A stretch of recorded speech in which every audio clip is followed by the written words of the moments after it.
My name's Pastor Brian. And I'm Kristen. And this is our story. Everything has a beginning. Really, how it began for me is back when I became a Christian when I was 18 years old at Gold Creek. I very quickly went to Bible college. I got my degree in theology. And I always knew I felt called into ministry, but I never felt called to a position. I always felt called to just go into ministry, even though I spent 7 years as a youth pastor. And it wasn't until the end of that 7 years that Kristen and I, we began to pray and think and dream about what it would look like to start a church through Gold Creek. How that started was we rallied 8 couples together, and I tried to paint the worst picture possible. I asked them to give everything, to serve all the time, and to sacrifice with us to have this crazy dream. How it began after that was I challenged them even to help me door knock. I have a picture of me and Roman knocking on doors all around the Brightwater area at the time. Between myself and our core team, we knocked on over 5,000 doors, inviting people to church. I would wheel Roman with me, hoping it would not scare anybody. It'd be a little less having a kid with you. And as we prayed and believed and thought about what God would do, I genuinely thought there's no better to do a church than at a sewage treatment plant, of all places. In September of 2014, we finally launched after all the anticipation and prayer, and we launched and we had just over 70 people in our first service. So then we went into the church in the early days. We grew from 2014 to 2017, 70 people is what we started, to 250 people. We were setting up and tearing down every Sunday service. Many of us had to serve 2 services. We wouldn't get an opportunity to go into service. So many volunteers were doing all the roles multiple times. It was a grueling time, but it was a wonderful time because we got to see all the people in our community joining and hearing about God, and we got to serve together. And I remember one Easter service when we had continued to grow.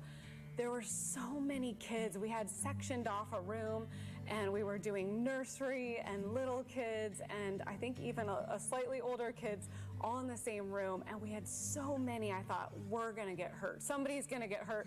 How can we all hear each other? All the kids were so loud. I thought, we need to grow. We're outgrowing our space. And so we moved to 3 services. And also, one of the things in the early days we weren't able to do was youth ministry. And so many people would say, we love your church, but we can't stay due to not having youth ministry. So we decided we wanted to launch our youth ministry. So we got to launch that, and then we also then started to get a vision of what it would look like to grow into a new space. As our church was growing, we had launched 3 services. We had moved around how we did it within that room at Brightwater, and we had really come to our capacity. And then Chris and I began to think and pray, and I began to pray and dream with Pastor Dan at the time. And think about how we can find a permanent home for Gold Creek Woodinville. Through lots of preparation, our first thought was we're going to go lease lots of the space in Woodinville. And we quickly found out that it was going to be as much as it would be to attempt to buy and build. And so we started down that road of looking at real estate. And one of the few times in life I really felt like God spoke to me was I was driving southbound on Highway 9, and I stopped at our light, which is Highway 9 and Maltby Road. And at that light, all there was a dilapidated corner store and an old mower shop and a for sale sign behind it. And I felt like God said, this is going to be the church property. And it was just, it felt like a few months later, we were able to make an offer to the owner of this property. And we have this picture that I snapped in the moment with our attorney and Pastor Dan at the time of us closing and purchasing this property. We were only able to do it because Gold Creek co-signed for our loan to buy this land. And I remember thinking how easy it seemed to be because the process was so simple, it seemed like. And that very same night, I was driving back. It was late at night when we signed those documents with our attorney. I was coming westbound to eastbound on Maltby Road, and I stopped at that exact same light. And I felt like God spoke to me one of the other times in my life where he said, this is going to be the most difficult time of your entire life. And little did I know, it was going to be harder than anything I've ever experienced. There were so many setbacks to come. We had permits for the land, but then there was wetlands and maybe some old salmon on the property at one point in time. This building was going to be too big for what we're zoned for. There were so many things that continually came against us, and we stopped and thought, is this the right thing? Are we doing the right thing? We even got to a point where maybe we had to sell the property, and we were in tears and not understanding why we got to this spot. And at the same time, we had some key volunteers, some really close friends leave the church. And that was the hardest time, thinking, well, not only are we having setbacks, but we're being abandoned. Maybe we're not in the right spot.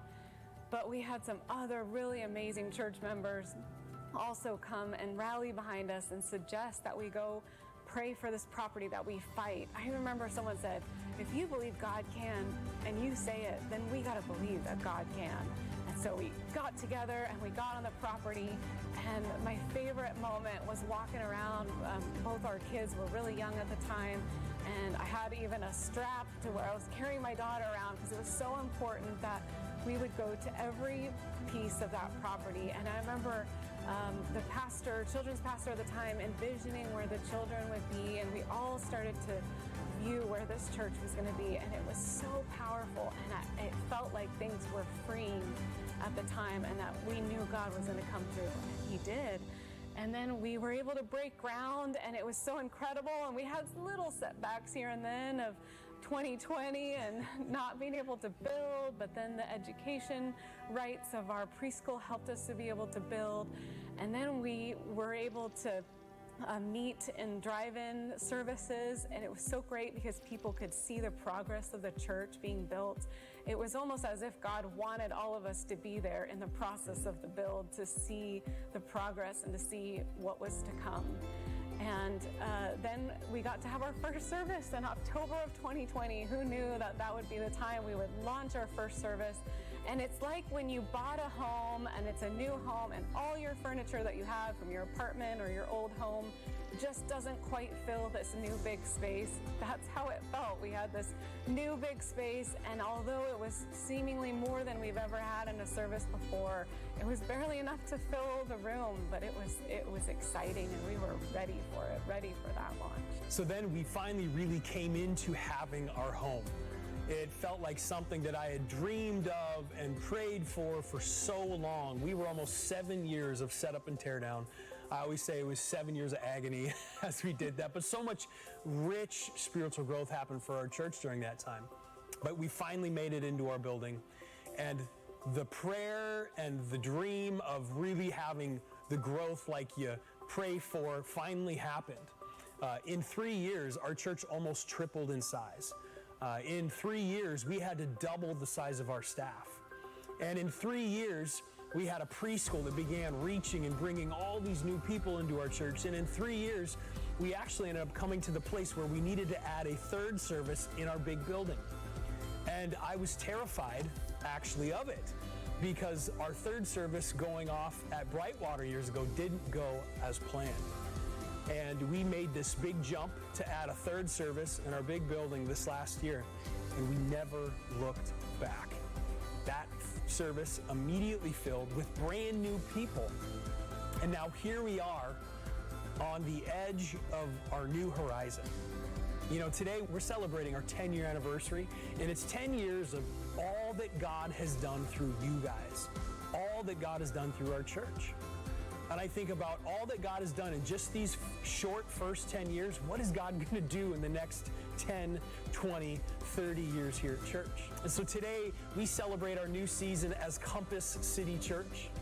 And I believe if we lean into God and have the same faith for our future as we have for our past, we will see the city all find their way back to God.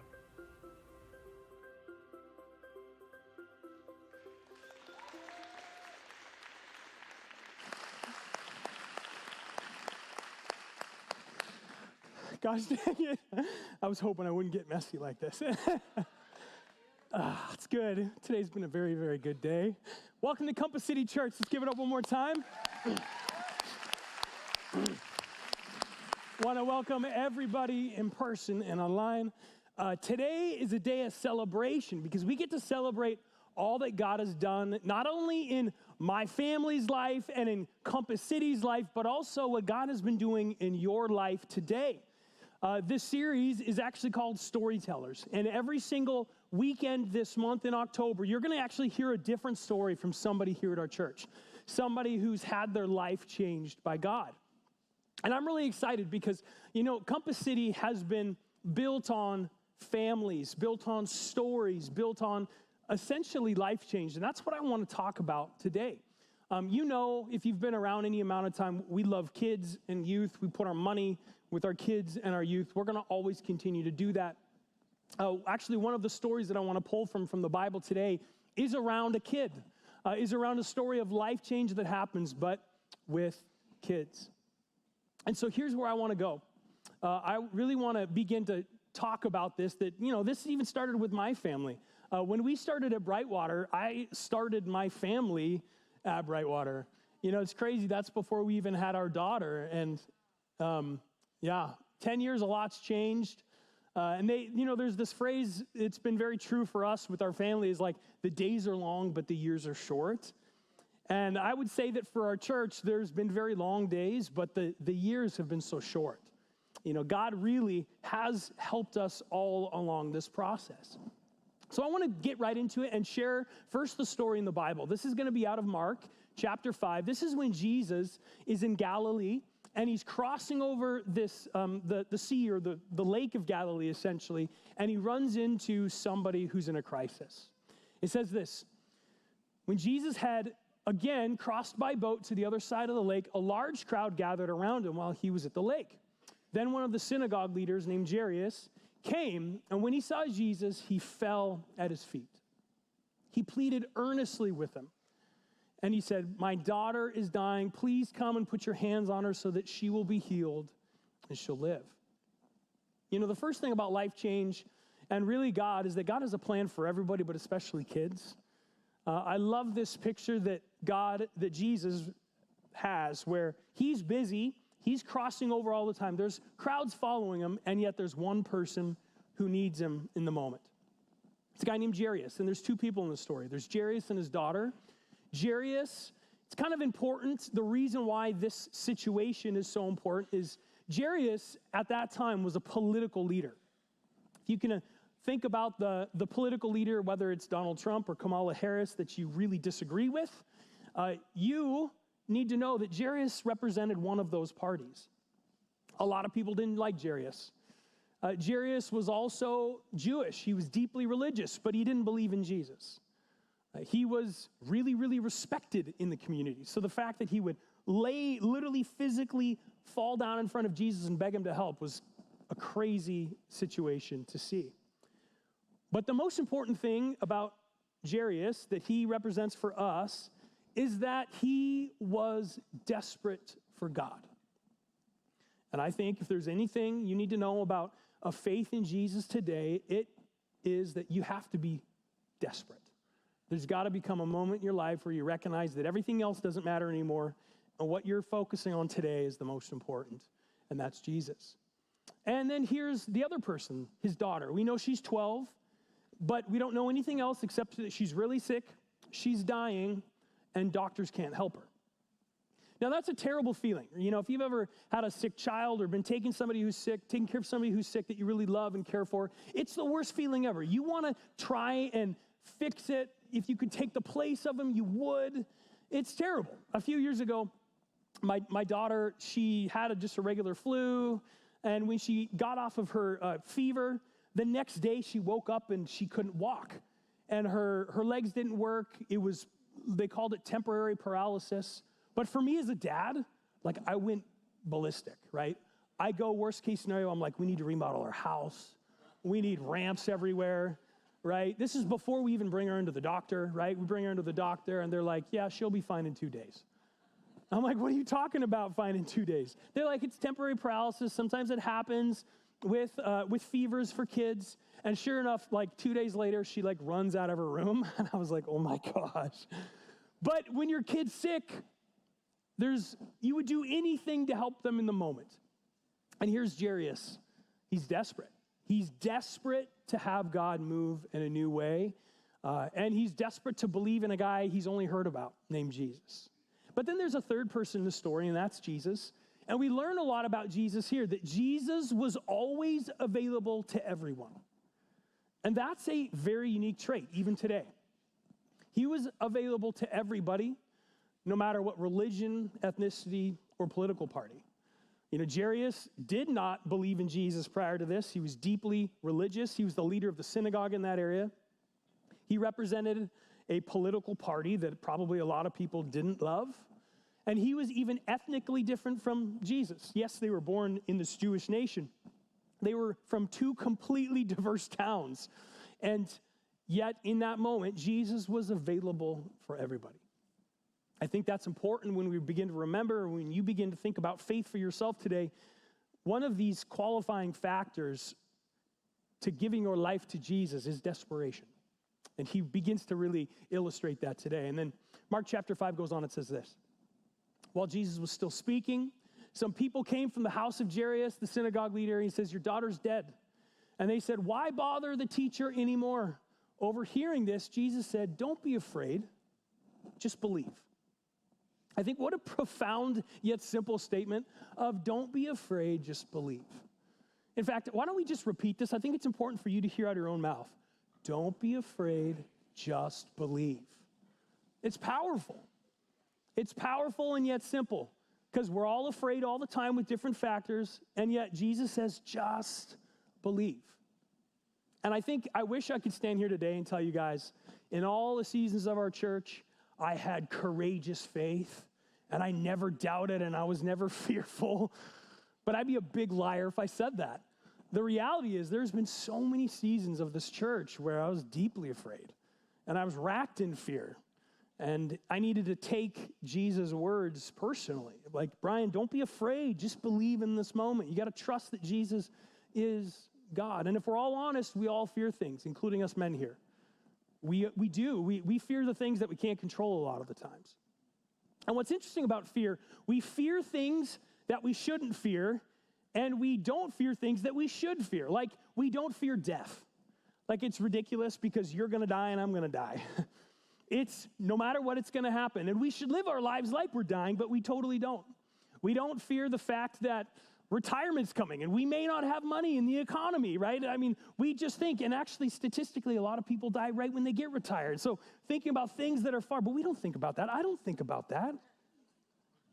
Things that we do fear, though, we do fear tomorrow because we don't control it. We do fear the fact that our boss is holding something over us. We do fear the bill that we have. We do fear all these things that really we don't need to be fearing. And yet Jesus' challenge is timeless. He says, don't be afraid. But then most importantly, he says, just believe. And I know there's people in our church who are of different faiths here today. There's people in our church that are in process with their faith today. You're trying to figure out what you believe. I think a foundational principle to understand is Jesus says, just believe. Just believe. Don't overcomplicate things. Just have faith. And I know, though, there's people in our church also who say, I can't believe. I need some concrete evidence. Can I borrow somebody's phone? I promise I won't call it. I won't break it. I just need a phone randomly. Okay, perfect. You know, we have faith in a lot of things today. You know, we have faith. Think about it. We have faith. How many people have auto pay with bills? Raise your hand. Most of us do auto pay. You have faith in this software that connects to your bank account and is going to hopefully pay your bills at the right time every month. You don't know how that works. You're blindly assuming it's going to work. Or how about this? All of the different pays, there's Apple Pay, Google Pay, Samsung Pay. I use it all the time. I walk into the store, there's a register, and you click that register with your phone, and it just pays. And it's connected to your bank account, and everybody says, yeah, it's safe. Don't worry about it. nothing's ever going to be taken out, and we assume it is safe because everybody says it's safe. Think about the fact of crypto. If you've ever bought in cryptocurrency, if you've ever moved cryptocurrency around, you sit back and you think, like, what is this black magic? Right? Nobody understands what's going on, really, even the people who say they do. Think about when we all leave here today, thank you. When we all leave here today, we're going to be jumping into our cars. And when we get into our cars, we're going to either turn a key or push a button. And that car is going to miraculously start up for you. And I know that 95% of us have no idea how it starts. But it just starts. And we drive away and you go home or you go to a restaurant and it's good. You just believe it's going to start every day. How about this one that will really freak you out? We're going to all go home tonight, get tired, and fall asleep. How do you know you're going to wake up? Think about the fact that your body naturally knows how to wake you up at the right time. How crazy would it be for you to go to sleep and never wake up, but you're alive? This is something that we take for granted. And what you got to understand is we have faith in a lot of things that we don't understand. And here's faith in Jesus. People tell us about Jesus, and we sometimes will say, no, I need more evidence. When we live our lives in complete faith in everything else. And I think a belief in a creator is probably the most simple form of faith that we can have. In Matthew chapter 5 goes on, he says this. He went in and he said to them, why all this commotion and wailing? The child is not dead, but asleep. But they laughed at him, and after he put them all out, he took the children's father and mother and the disciples who were with him. They went in where the child was. Sometimes God's plan doesn't make sense. You got to understand, they all laughed at Jesus and his plan. And they laughed at his plan because nobody could fix death. And Jesus was like, hey, hold my beer. Watch this. He goes in and he raises this girl from the dead. And then he also becomes the victor over death itself. Sometimes God's plan does not make sense because he's God and we're not. You look back into the old examples in the Old Testament, if you're familiar with some of those stories. Jericho, God calls the Israelites, he says, you're going to go defeat and take over the city and this town of Jericho. You're going to walk around the town once a day and at the end shout. For 7 days, you're going to walk around once and shout. And then at the seventh day, you're going to walk around at 7 days, shout, and then the walls are going to come down. Now, if I was one of the Israelites, I would have said, that is the stupidest idea I've ever heard in my life. That's ridiculous. And yet on the seventh day, after the seventh time around, they yelled and the walls came down. See, God's plans don't make sense. Think about King David. King David, the Israelites desperately wanted a king. They wanted a leader. And instead of picking out somebody who's a seasoned war hero, he had tons of leadership experience and kinghood experience. God chooses a guy named David, who was a nobody, who was currently a shepherd taking care of animals, and he makes him into be one of the greatest kings ever in the history of Israel. See, God's plans don't make sense. You know, I think about back to the time for us as a church, God's plans never made sense. When we started at Brightwater, I think about how ridiculous that was in the time because we couldn't even get in at first. I would go and I'd talk to the secretary at Brightwater all the time, and I'd always like slide her coffee drinks. Be like, hey, remember us? And they're like, no, we don't rent long term. And all of a sudden, I ended up working long term. And one of the things I learned about that is I think God wanted us to remember that he doesn't work in an orthodox way. God's outside of the box. We got to think about how he works outside of the box. Sometimes God's plan doesn't make sense. Sometimes I think about all the successes and failures of our church over the years. One of my greatest failures, now I can laugh at it. At the time, I wanted to quit. We had rented out the Woodinville ball fields for this massive Easter event. Yeah, you all laugh because you know. This massive Easter event. I had worked with the city of Woodinville for 6 months. We paid tons of money to put these huge tents up. the city said, you got to get thousands of eggs because of how many people come out to these egg hunts. So we had external transportation. We bought like 15,000 eggs or 30,000 eggs. Easter morning, it monsooned. It monsooned so bad, all the rain ran underneath the tents.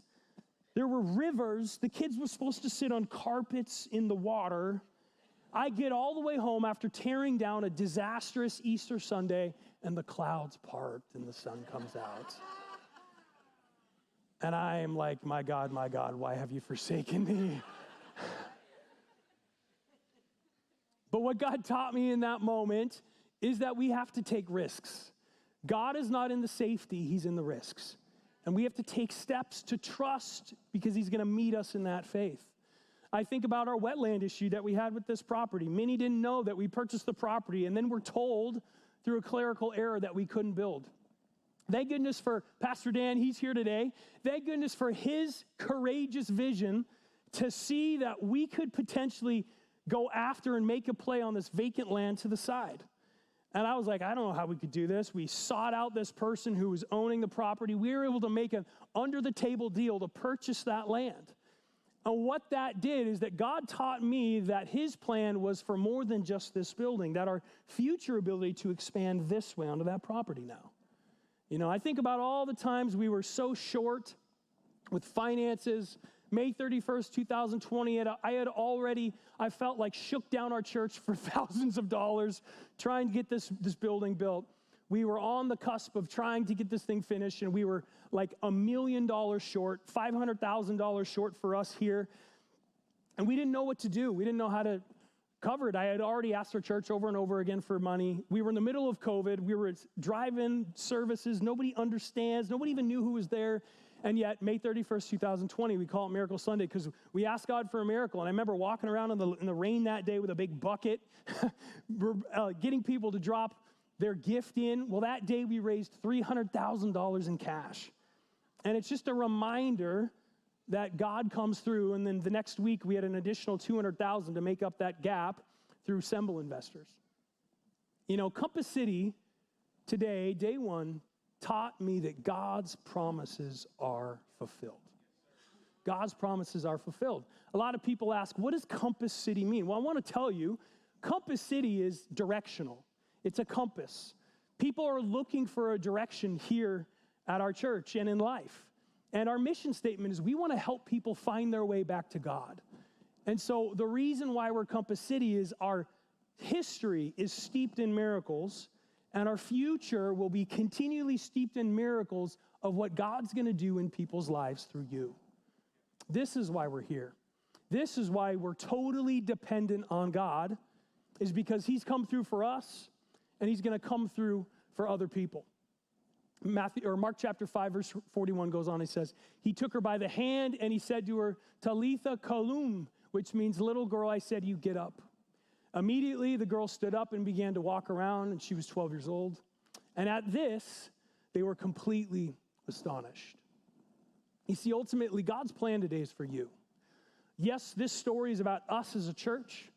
It's a story about what God has done through our church as a body, but this plan is for you. We know there's people that are here today. I know there's people that are here today that are in process spiritually. You don't believe what I believe, and that's okay.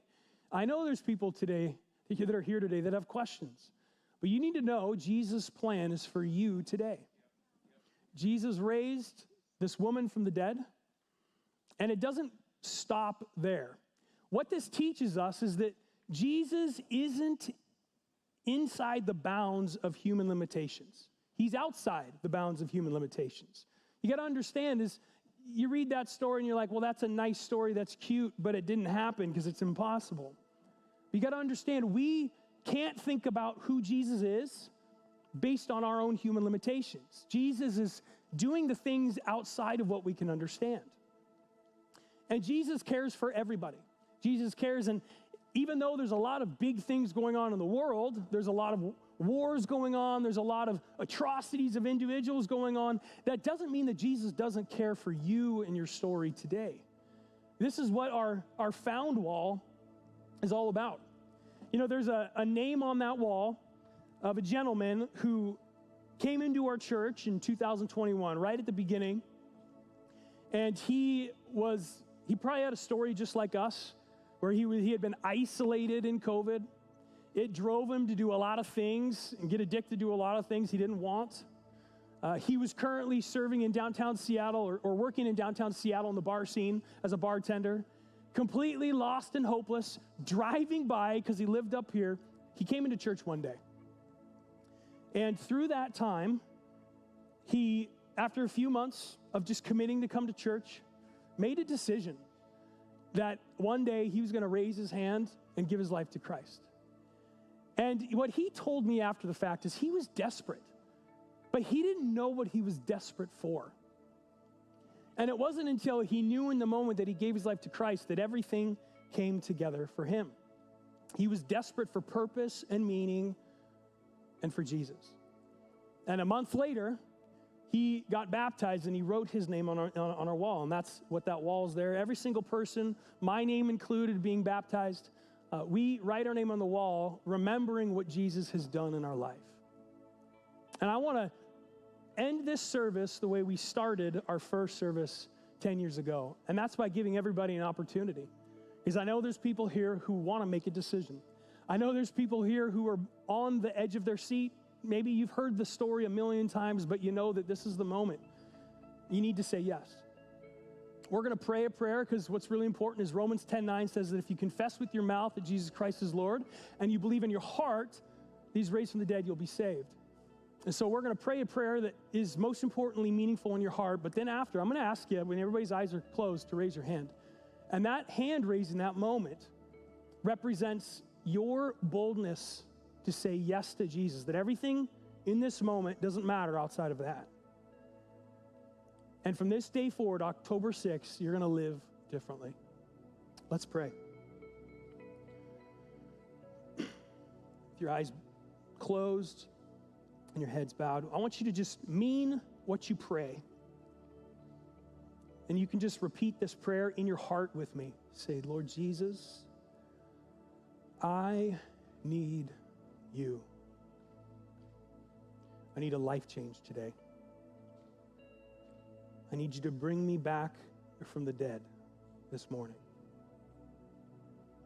Forgive me for my sins. Help me to live my life for you from this day forward, October 6, 2024. If you prayed that prayer and you meant it, I just want you to raise your hand right now with everybody's eyes closed. This is your moment. Be bold. Hands up, all over, hands up. This is your moment to say, I'm all in. I'm all in. You can put your hands down. Lord Jesus, we're so thankful for you and your faithful salvation that you give to us, the life that's brought out of our death. Lord God, help us live our lives of freedom and purpose so that other people can see as well. In Jesus' name, amen. Most important thing, if you said yes today, baptism is the next thing. October 27th is our next big celebration for baptism. Easiest way you can sign up for baptism is actually tap the back of your chair. We have a baptism sign-up sheet right there. It's super easy. Otherwise, let's stand up, worship, and celebrate all that God's been doing in our lives.